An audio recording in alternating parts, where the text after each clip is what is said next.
Celebrarán en la ciudad de Camagüey la 9ª edición del Festival Internacional de Videoarte. Iniciará este jueves en Santiago de Cuba el 34º Festival Internacional de Coros Electro Silva. Y anuncian presentaciones de la compañía Danza Contemporánea de Cuba en el capitalino Teatro Nacional.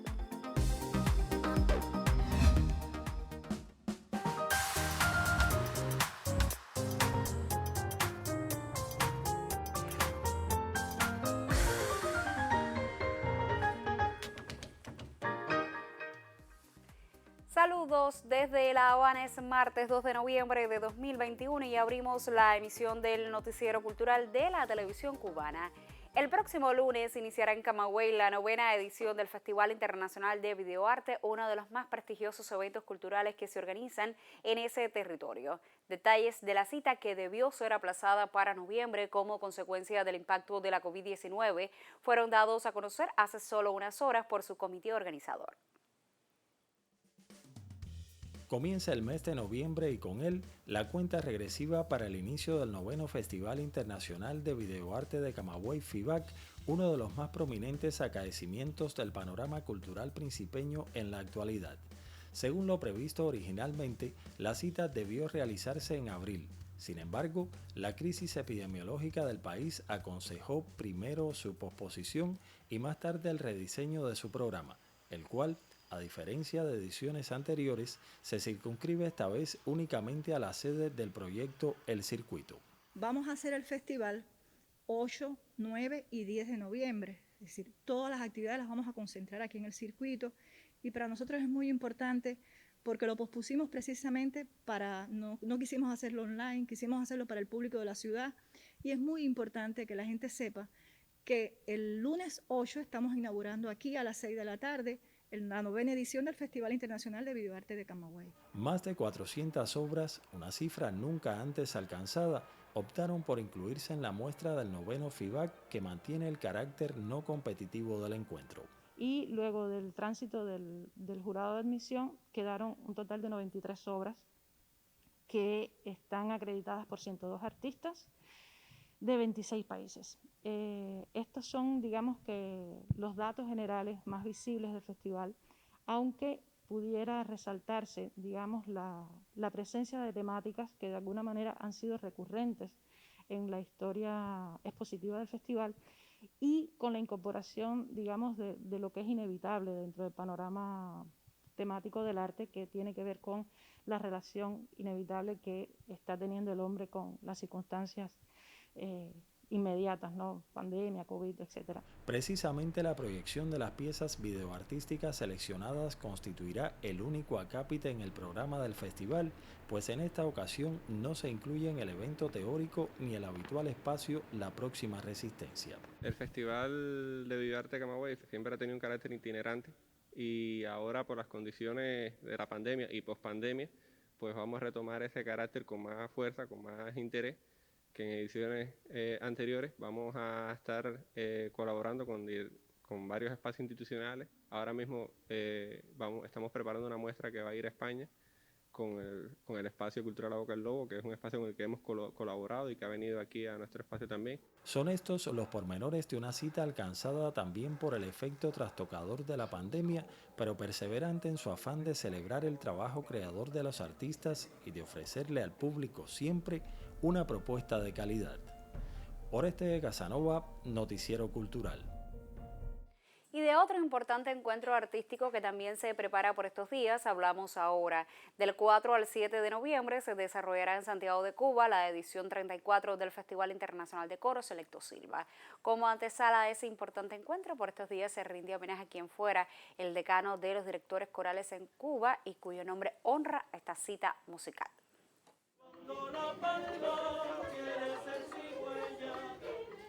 Santiago celebró el aniversario 93 del natalicio de Electo Silva Gainza, decano de los directores corales en Cuba. El Festival Internacional de Coros, que hoy lleva su nombre, adelantó el programa oficial para homenajear a este maestro. Flores en el cementerio Santa Ifigenia y cantos en su hogar dejó su coro, el Orfeón Santiago.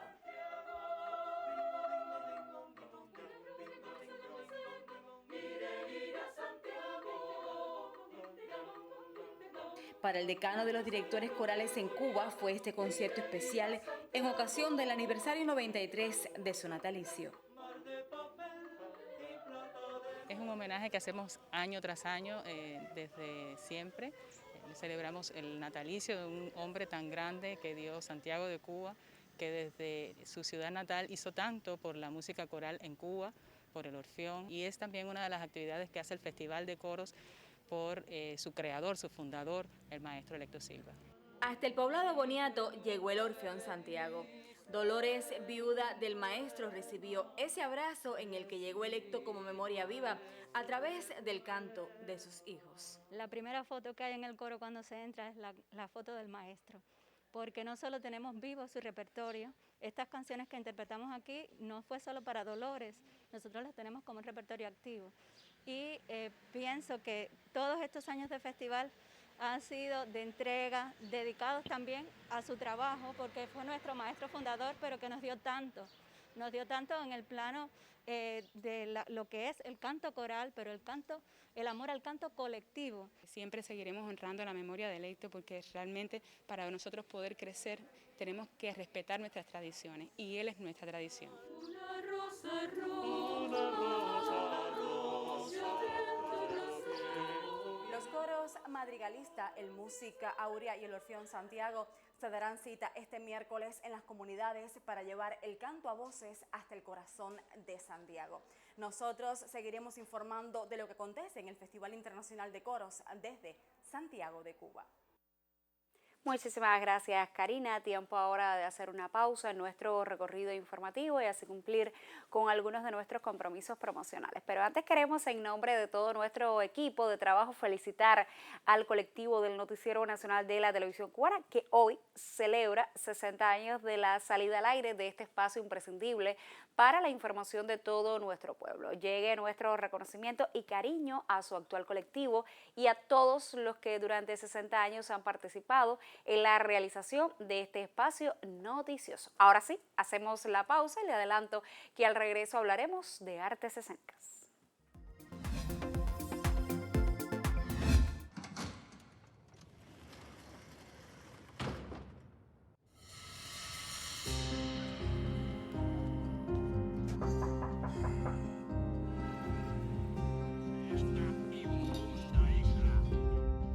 La vida siguió, claro.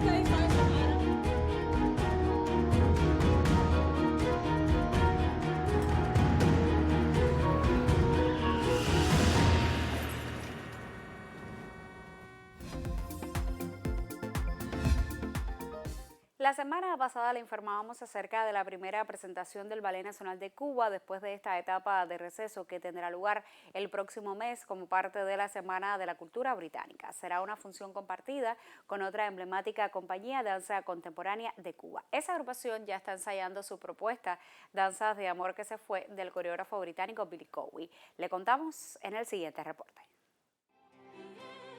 En los salones de danza contemporánea de Cuba ya se está ensayando. El director general, Miguel Iglesias, y los maestros de la compañía trabajan con los bailarines en una de las coreografías que el británico Billy Cowie estrenó con la compañía, Danzas de Amor que se fue. Se trata de un espectáculo que se presentó por primera vez en mayo de 2019, gracias a la colaboración del British Council en Cuba y la Universidad de Brighton del Reino Unido. Danza contemporánea de Cuba tiene acostumbrado al público a piezas de grandes demandas físicas. Esta pudiera parecer muy apacible, pues el movimiento es particularmente lento.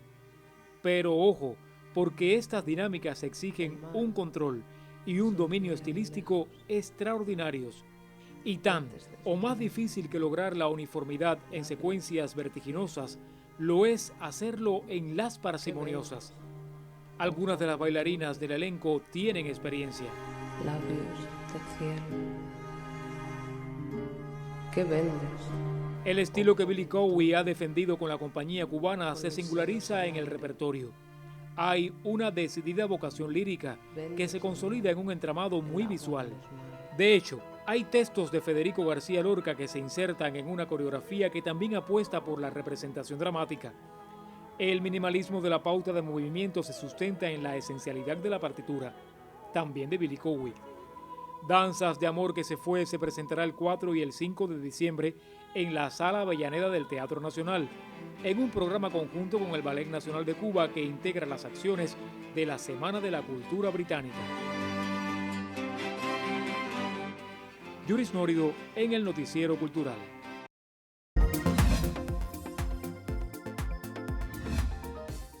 Abrimos ahora nuestra sección Contrapunteo, que precisamente esta semana se dedica a las artes escénicas. Sobre los retos y desafíos de la crítica teatral en nuestro país, hablamos en nuestras emisiones de lunes a viernes. La colega Elindrix nos ofrece una segunda mirada al tema a partir del testimonio de reconocidos críticos de la escena cubana.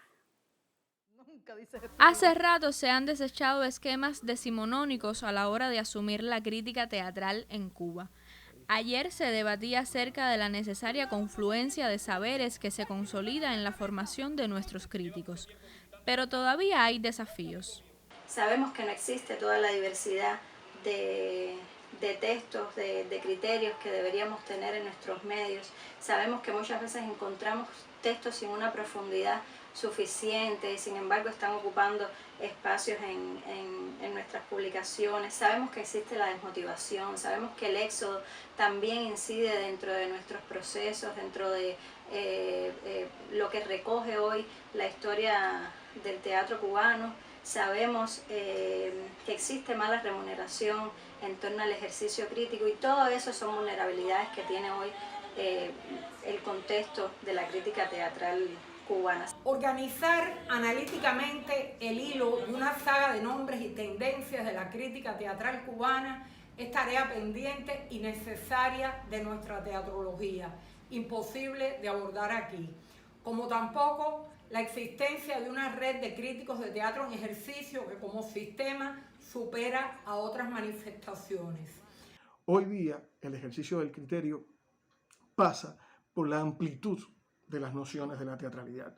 Es decir, hoy día cuando nos enfrentamos a las prácticas escénicas, no solo vamos a empezar a revisar como en otros momentos la literatura dramática, el valor del texto, sino que vamos a mirar el teatro como sistema, como complejidad, como ejercicio de alta complejidad, porque no solo vamos a hablar, digamos, de los elementos técnicos precisos, de los elementos inherentes a la dramaturgia y a la amplitud de los textos, porque hoy considerar el texto dramático, que en su momento fue un eje para seguir la perspectiva crítica y la perspectiva de la práctica escénica, ese texto dramático hoy se ha diseminado, se ha reconfigurado, ha ampliado sus maneras de proceder, sus estrategias. De igual modo, los conceptos de representación, los estilos y los métodos para el ejercicio de la actuación y de todos aquellos otros discursos que intervienen en las múltiples teatralidades que hoy confluyen en la escena.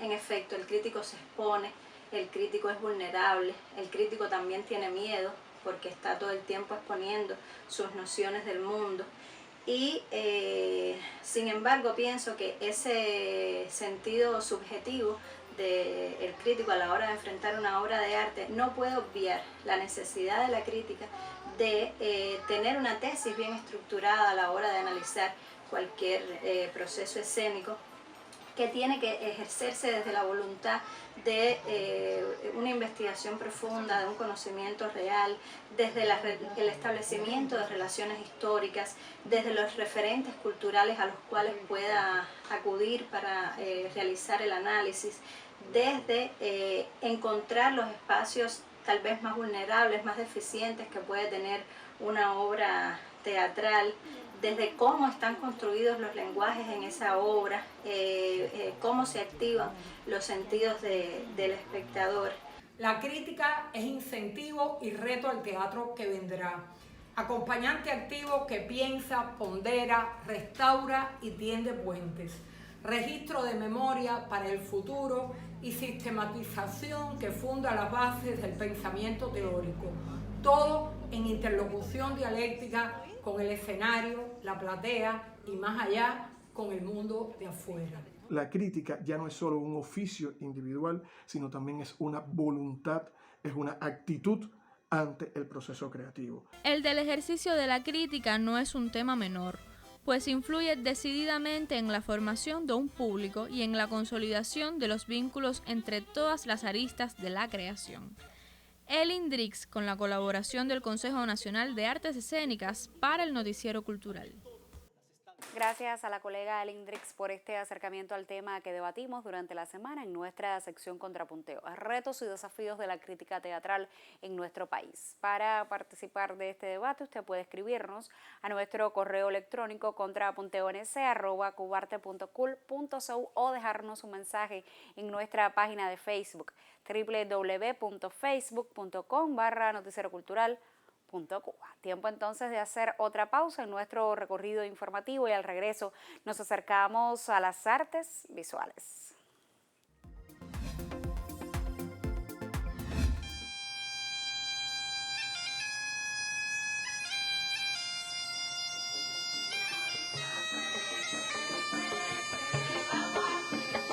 Bambi odara, odara bambi, yemaya pumilowo. Bambi odara.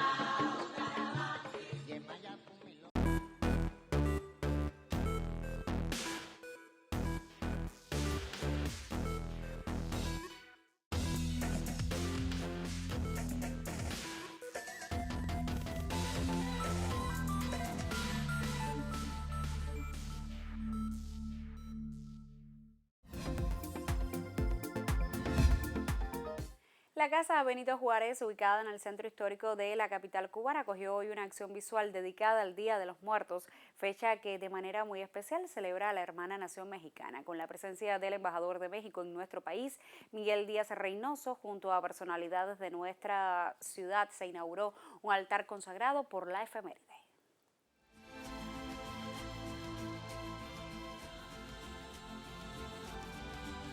Una tradición milenaria del país azteca llega a la mayor de las Antillas. Las fiestas por el Día de Muertos constituye ocasión esperada por el hermano país mexicano. Hasta la Casa Benito Juárez, en el centro histórico habanero, llegó una representación de ese rico legado al que el pueblo mexicano rinde homenaje con la llegada de los primeros días del mes de noviembre. Es una fiesta muy popular. Se dice que la ofrenda del Día de Muertos es la fiesta más viva, es la tradición más grande que hay en México y lleva a todo mundo, a las clases acomodadas a tener su altar, a los sectores medios, pero sobre todo al pueblo. Los pueblos se mueven alrededor de la fiesta del Día de Muertos y es una tradición que nos da mucho gusto que hoy se pueda compartir con Cuba aquí en la Casa Benito Juárez. Tú llegas aquí y sientes otra cosa. Sientes la espiritualidad que nosotros sentimos el Día de los Muertos, recordándonos a nuestros ancestros y todo, y aquí los tienes todos resumidos. Y cuando tú ves esto, tú estás viendo el alma de México. Como parte de los 33 años de la Casa Benito Juárez, prestigiosa institución que posibilita el contacto con la cultura del país azteca, el altar por el Día de Muertos, que el público puede disfrutar entre los días 2 y 3 de noviembre, rinde homenaje a dos figuras imprescindibles de las letras y la cultura de ambas naciones, el cubano Cintio Vitier y el mexicano Efraín Huerta. Cuando la casa se funda, la posibilidad de decir de que hay un México diverso desde el punto de vista cultural, desde el punto de vista étnico, desde el punto de vista geográfico, era muy significativo. Entonces, eso es lo que ha hecho la casa en estos años. Ha hablado de ese México diverso. El altar por el Día de Muertos constituye un acercamiento a una de las tradiciones más arraigadas de los mexicanos. Una ocasión de reconocimiento y agradecimiento a nuestros antepasados que consolida puentes amistosos y culturales. Daniel González Cabello, Noticiero Cultural. Y en la ciudad de Santa Clara, que fue tema recurrente en sus obras, falleció Alberto Anido Pacheco, uno de los intelectuales más versátiles de la provincia. Reconocido pintor popular, además de escritor, compositor e intérprete y crítico de cine, Anido fue uno de los miembros más destacados del Comité Provincial de la UNIAC de Villa Clara. Hasta hoy, Alberto Anido Pacheco ha sido parte de una ilustre familia santaclareña. falleció con 83 años en periodo post-COVID. Fue siempre muy dado a las artes, con aptitudes en la escritura como novelista, en la plástica como pintor y dibujante popular e integrante del grupo Signos de Samuel Feijó. Destacó en el teatro, en la composición e interpretación musical y como analista y crítico de cine. Colaboró en los medios de comunicación de la provincia, desde el Séptimo Arte y la Música. Estuvo en circuitos expositivos y en la tertulia comunitaria de su familia en la UNIAC, denominada La Peña de los Anidos. Su obra está publicada, se recoge en catálogos, en grabaciones, en periódicos y revistas y en piezas que avalan la distinción cultural Sarapico. Santa Clara llora la partida de Alberto Anido, un intelectual muy versátil, con un legado sencillo y grande a la vez, fantasioso, poético y muy arraigado a su ciudad. Desde Villa Clara, Alfredo García e Hilda Cárdenas Conyedo para el Noticiero Cultural. Y como cada martes le proponemos una nueva entrega de la serie El Tesoro, dedicada a las colecciones del Museo Nacional de Bellas Artes. Al cierre de esta emisión visitaremos la Sala Italiana para apreciar una de las más significativas obras de ese conjunto.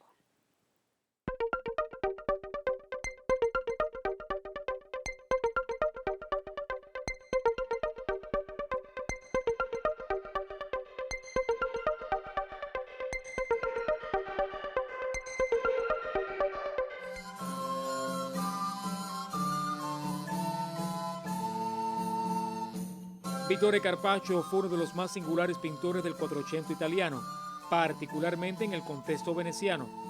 De hecho, está reconocido como uno de los más importantes artistas de la transición entre los siglos XV y XVI. Pero llama la atención el hecho de que siempre se mantuviera alejado de las principales corrientes pictóricas de su tiempo. Carpaccio desarrolló un estilo muy personal. El Museo Nacional de Bellas Artes atesora una obra que lo demuestra. Vittore Carpaccio es un artista italiano nacido en Venecia, según la documentación, hacia 1455 y fallece en 1525. Fue alumno y seguidor de Gentile y Giovanni Bellini y ha sido considerado un excelente continuador de esta tradición de la pintura narrativa establecida en la escuela veneciana de la mano de la dinastía belliniana. Carpaccio tuvo el mecenazgo de una de las familias venecianas más importantes de la época, que fueron los Loredan, y particularmente de Leonardo Loredan, quien llegó a ser dogo de Venecia, es decir, el príncipe, el ente rector más importante de los destinos de la ciudad. El artista y teórico del arte italiano Vasari escribió en su libro Vidas de los más célebres arquitectos, pintores y escultores italianos desde Cimabue hasta nuestros días, que Carpaccio era un artista que lograba reflejar hermosas perspectivas vistas en lontananza, como es posible apreciar en la obra que les presentamos en el día de hoy.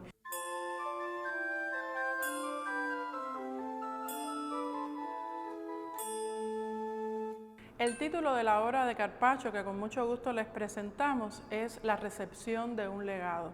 Y es una obra que recoge algunos de los elementos estilísticos de Carpaccio, como puede ser la gran presencia de los tonos tierra, el cual aparece salpicado por un colorido muy bien acotado por el artista, que va liando las diferentes áreas de la composición. Otro elemento que es identitario de este artista veneciano es el uso en diferentes lugares de la composición de determinadas columnas, a veces en función decorativa, conmemorativa, etcétera, pero es un elemento que prácticamente constituye una firma autoral. La pieza tiene una lectura de derecha a izquierda.